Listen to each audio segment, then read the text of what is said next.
নমস্কার, আমার রান্নাঘরে তোমাদের সকলকে আমন্ত্রণ। আমি রাখি আর তোমরা দেখছো রাখি kitchen with homemade food channel. চলো তাহলে দেখে নেওয়া যাক আজকের রেসিপি।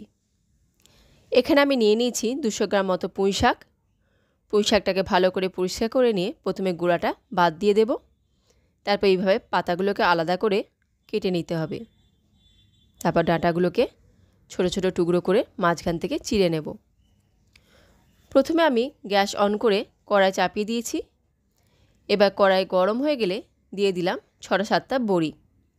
বড়িগুলো প্রথমে শুকনো খোলায় ভেজে নিয়ে দিয়ে দেবো সামান্য তেল। প্রথমেই তেল দিলে বড়িটা অনেকটা তেল টেনে নেয়, তাই এই ব্যবস্থা।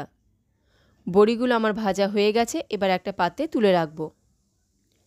এবার ওই কড়াই দিয়ে দিলাম পরিমাণ মতো সর্ষের তেল। এই রান্নাটা সর্ষের তেল দিয়ে করার চেষ্টা করবে, তাহলে স্বাদ অনেকটাই বেড়ে যায়। এখানে আমি রুই মাছের মাথা ও সামান্য তেলপোঁটা নিয়ে নিয়েছি। তোমরা শুধুমাত্র কাতলা, ভেটকি বা ইলিশ মাছের মাথা দিয়েও করতে পারো।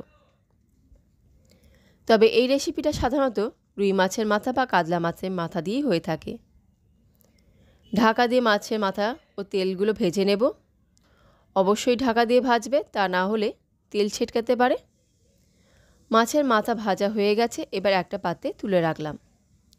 তারপর ওই তেলেই দিয়ে দিলাম 1/2 চামচ 5 ফোড়ন, একটা তেজপাতা ও 2টি শুকনো লঙ্কা। ফোড়নের সুন্দর গন্ধ বেরোলে দিয়ে দিলাম একটা বড় সাইজের পেঁয়াজ কুচি। পেঁয়াজ লাল করে ভাজার দরকার নেই। এবার দিয়ে দিলাম টুকরো করে রাখা আলু। আলু ভাজতে ভাজতে পেঁয়াজ ও লাল হয়ে আসবে। এবার দিয়ে দিচ্ছি বাকি আনাজগুলি।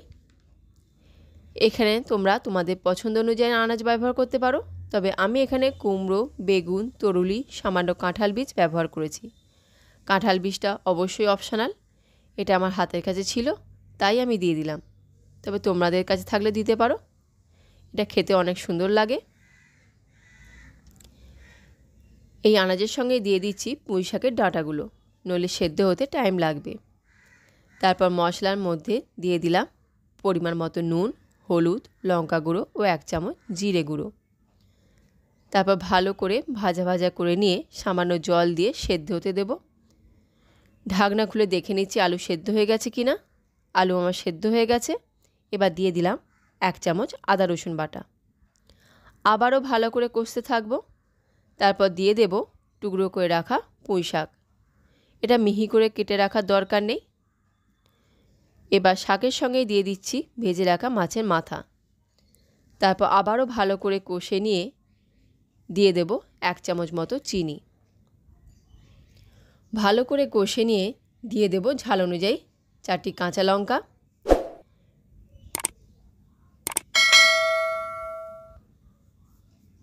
এবার ঢাকা দিয়ে লো আঁচে হতে দেব কিছুক্ষণ। 5 মিনিট হয়ে গেছে। ঢাকনা খুলে দিয়ে দেব ভেজে রাখা বড়ি ও 1 চামচ মতো ঘি। বড়িটা লাস্টে দেবার চেষ্টা করবে, তাতে বড়িগুলো অনেক মুচমুচে থাকবে। তারপর ভালো করে এদিক ওদিক নাড়াচাড়া করে কষে নিলেই গরম ভাতে পরিবেশনের জন্য রেডি। দেখলে কত সহজেই রেসিপিটা করে নেওয়া গেল। আশা করি আজকের রেসিপি তোমাদের ভালো লেগেছে।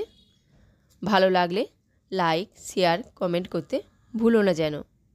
তোমাদের ভালোবাসাই তো আমাদেরকে প্রেরণা জাগায়, তাই অবশ্যই জানিও কেমন লাগলো। আমার চ্যানেলটা সাবস্ক্রাইব করা না থাকলে সাবস্ক্রাইব করার অনুরোধ রইল এবং বেল আইকনটা ক্লিক করে দিও, তাতে আমার রান্নাঘরে নতুন নতুন রান্না তোমাদের কাছে আগে পৌঁছে যাবে। ধন্যবাদ।